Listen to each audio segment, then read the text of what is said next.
Okay, so once again, we're continuing with our MLA research paper.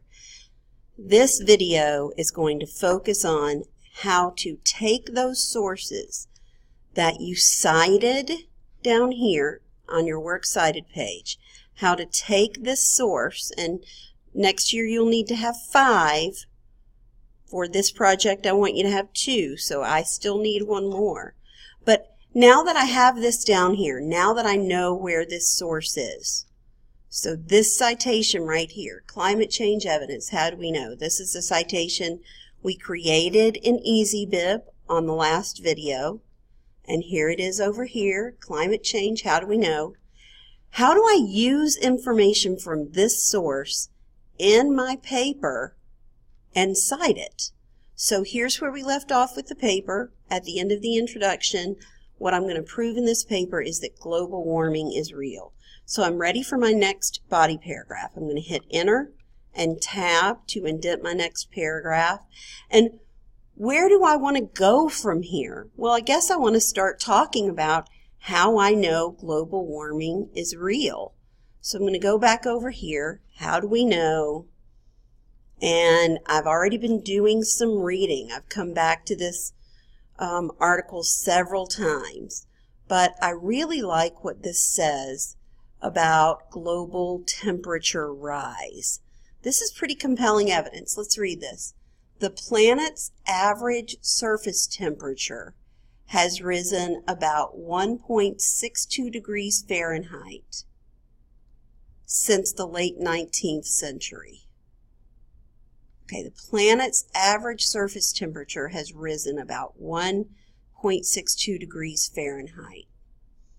Most of the warming occurred in the past 35 years, so that indicates that things are changing and getting worse, with the 5 warmest years on record taking place since 2010. That is some good information, and I want to use that in my paper. Now, it's okay for me to copy this and paste it into my paper as long as I cite it. So I'm going to go back over to my paper, and I'm going to use my own words to introduce that quote. And I'm going to say, we know, oops, that part shouldn't be in bold, so I'm going to take it out of bold. We know that global warming is real because of climate change, especially climate change in the last few years. And then that source came from who? NASA. So I'm going to introduce this quote this way. According to NASA, and then I'm going to put quotation marks. I'm going to paste in my quote. I'm going to make sure to change that quote to the same format that I was using, Times New Roman 12 point. According to NASA, most of the warming, it doesn't look like the text is the same color, black. Most of the warming occurred in the past 35 years, with the 5 warmest years on record taking place since 2010. I took that information right out of this source. Now it needs to make sense. I can't just pop it in. Look at how I made it make sense. We know that global warming is real because of climate change. According to NASA, I introduced it there. And then I used the quote. I put it in quotation marks to show that this is somebody else's words, not mine. But I'm not finished yet. This is where the internal citation comes in. I have to show in my paper which of my sources this information is from. Remember what I said about the works cited entries? Whatever comes first in my works cited entry becomes my internal citation. So I'm going to use this. Climate change evidence.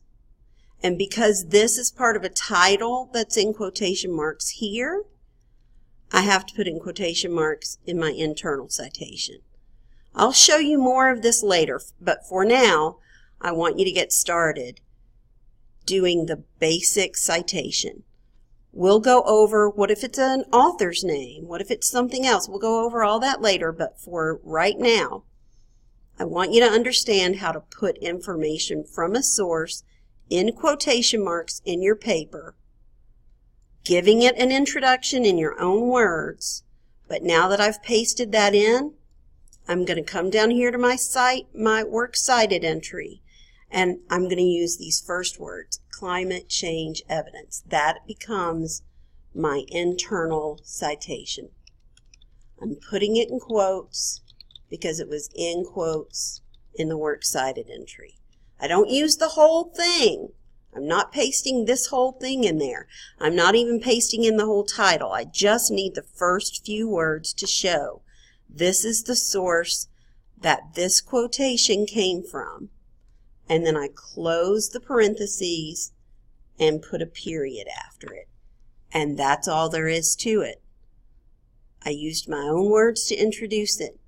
I pasted in a quotation that makes sense from a source. I used the first few words of my works cited entry for my internal citation, and that's it.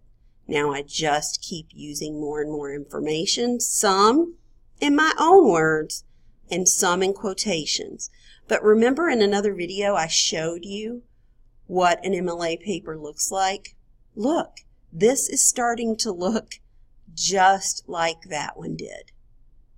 So I'm on my way. For this year's project, all I need is the rest of this paragraph and one more, and I'm finished with this for this year.